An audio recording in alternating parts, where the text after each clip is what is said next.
नमस्कार मित्रांनो, मी धीरज कदम. कोकणी धीरज या यूट्यूब चॅनलमध्ये तुमचं पुन्हा एकदा नव्याने स्वागत आहे. तर मित्रांनो, आज आपल्या बाप्पाचं विसर्जन आहे. आपल्या बाप्पाची विसर्जनाची तयारी बघू शकता तुम्ही पाठीमागे चालू आहे. तर मित्रांनो, आपण 5 दिवस गणपती बाप्पा आपल्या घरामध्ये आणला, त्याची स्थापना केली. 5 दिवस आपण गणपतीची एकदम मनाने, एकदम आनंदाने गणपतीची सेवा केली, पूजा केली, जी काही ती भक्ती केली. तर मित्रांनो, आज आपला बाप्पा विसर्जन होणार आहे. तर आज पूर्ण दिवसभर कशातही कामात मन नाही लागलं, काहीच नाही लागलं. कारण की आपण 5 दिवस गेले गणपतीची एवढी मनापासून जी भक्ती करतोय, त्याच्यामध्ये आपले जे दिवस गेले ते आपल्याला कळले पण नाही कसे गेले आणि कसे नाही. तर मित्रांनो, मंडपावरून बाप्पांना आपण खाली पाटावरती ठेवलं आहे. जे काही आरती वगैरे आहे ते आता आपण करणार आहोत. जे काही आपलं शेवटचं मागणं आहे ते आपण आता बाप्पाला सांगणार आहोत. जे काही घराचं जे काही दुःख हे काही आहे, प्रॉब्लेम्स वगैरे, ते बाप्पा आता आपल्या जाताना आपल्यासोबत घेऊन जाणार आहे. तर मित्रांनो, अजून आपण बाप्पाला आपण विसर्जनाला नेलं नाही, कारण की अजून वाडीतले बहुतेक सारे गणपती आहेत ते आता विसर्जनासाठी निघणार आहेत. जेव्हा एक एक गणपती जेव्हा निघायला चालू होतील घरामधनं, तेव्हा आपण इथून गणपती घेऊन निघणार आहोत. कारण की विसर्जनाचं जास्त लांब नाही आहे, घराच्या बाजूलाच आहे. 20 पावलं चालले की बाजूलाच वजर आहे. त्याच वजरावरती आपण बाप्पाचं विसर्जन करणार आहोत. मी आलो आहे मित्रांनो माझ्या सासरवाडीमध्ये, कारण की माझं गाव आहे गुहागर तळवली.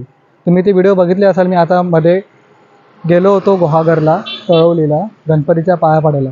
कारण आमच्या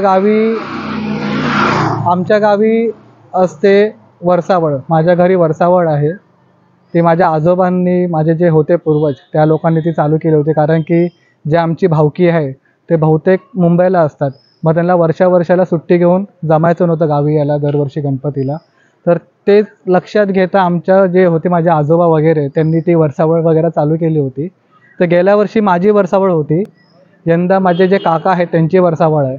आणि मी आता आलो इकडे माझ्या सासरवाडीमध्ये, कारण की माझं रत्नागिरीला बहुतेक कामं पेंडिंग आहेत, ती मला करायची आहेत. कारण की आता गणपतीला मी आलो होतो सुट्टी घेऊन, तर मी विचार केला की आता इकडे जातोय तर आपण ती कामं पण पेंडिंग आहेत ती पूर्ण करूया. कारण की गुहागरवरनं मला ते पॉसिबल होत नाही रत्नागिरीला यायला सारखं. कारण की रत्नागिरीपासून गुहागर नाही म्हणता तरी 130 किलोमीटर इतकं अंतरावरती आहे. आणि जी कामं पेंडिंग आहेत ती काय एका दिवसात होण्यातली नाही आहेत.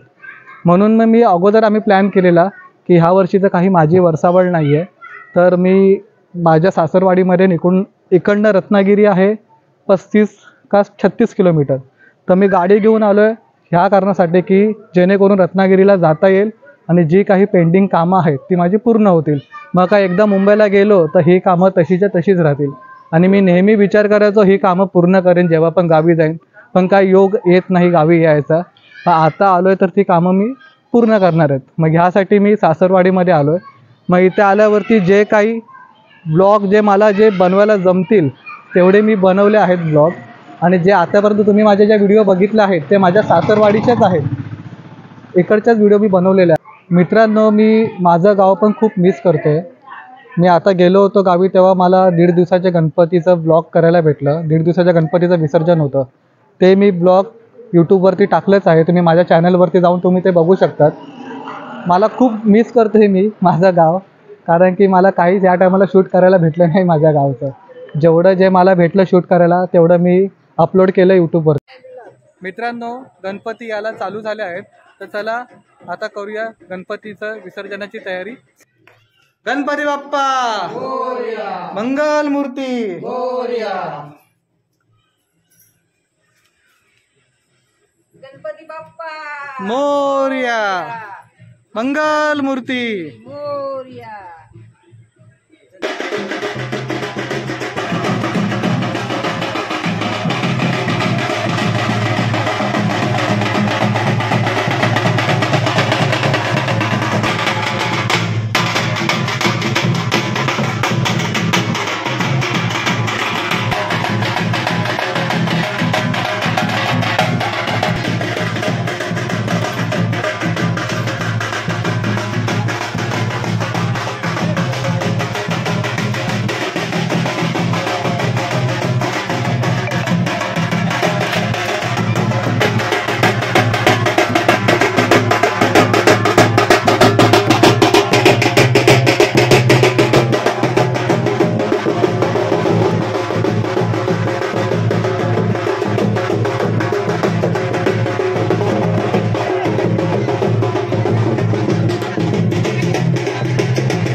चूड त्रिनयना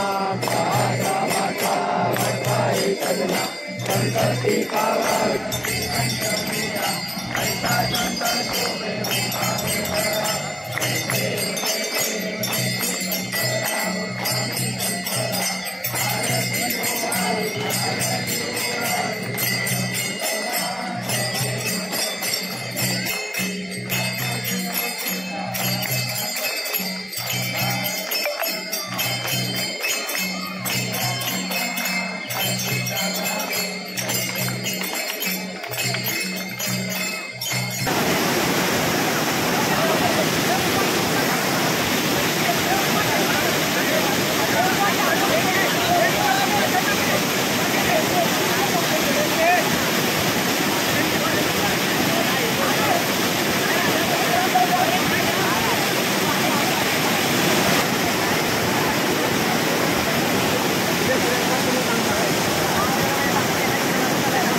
तर मित्रांनो, आता आपल्या लाडक्या बाप्पाचं विसर्जन झालेलं आहे.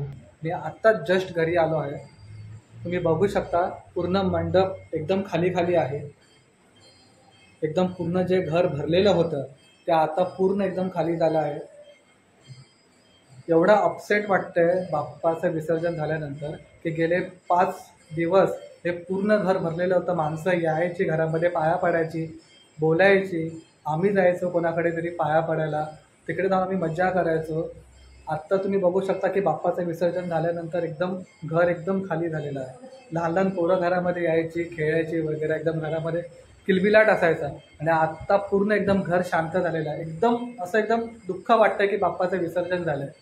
तुम्ही व्हिडिओमध्ये बघितलं असाल की लहान लहान पोरं रडत होती बाप्पाचं विसर्जन होत होतं तेव्हा. कारण लहान पोरांची एक बाप्पासोबत एक वेगळीच अटॅचमेंट असते. ते त्यांनाच ठाऊक असतं ती त्यांची काय वेगळी अटॅचमेंट असते, ते आपण काही त्याचा अंदाज नाही लावू शकत. तर मित्रांनो, आता बाप्पाचं विसर्जन झालेलं आहे. अजून 10 दिवसाचे गणपती आहेत. ते तर आता मी मुंबईला शूट करणार आहे. कारण की आता मी 2 या 3 दिवसानंतर मी मुंबईला निघणार आहे. आता मुंबईला गेल्यानंतर परत तेच आपलं रुटीन चालू. सकाळी उठा, कामाला जावा, संध्याकाळी या, जेवा, खावा आणि झोपा. म्हणून गणपतीमध्ये कोकणात जे येतात चाकरमनी, ही तीच वेगळीच मजा असते. आता हे दिवस गणपतीचे कसे गेले ते ठाऊकच नाही कसे गेले ते. आणि असे गणपतीचे दिवस हे पटापट जातात, त्यामुळे कंटाळा येतो. मला असं वाटतं की माझं वैयक्तिक मत आहे की जे गणपतीचे जे दिवस येतात ते एकदम हळूहळू जाऊ दे, नाहीतर नाही गेले तरी चालेल, हे असेच राहू दे दिवस. हे माझं मित्रांनो, आत्ताच मला पुढच्या वर्षाची गणपतीची आतुरता लागलेली आहे विसर्जन झाल्यानंतर. आता मी परत वाट बघतोय की पुढच्या वर्षी गणपती कधी येणार. मग आपली डायरेक्ट कोकणात यायची तयारी. परत मे महिना येणार, आपण परत गाडीची तिकीट वगैरे बुकिंग वगैरे सगळं करून ठेवणार. आपण प्लॅनिंग वगैरे सगळं चालू करणार. जे काही चाकरमनी असतात, जे काही एकदम वेडे असतात गणपतीसाठी, गणपती बाप्पाच्या आगमनासाठी, त्या लोकांची आतापासून आतुरता चालू झालेली असेल. तर मित्रांनो, जर तुम्हाला हा व्हिडिओ आवडला असेल तर लाईक करा, शेअर करा, कमेंट करा आणि चॅनलला नक्की सबस्क्राईब करा. तर मित्रांनो, चला बाय, भेटूया पुढच्या व्हिडिओला.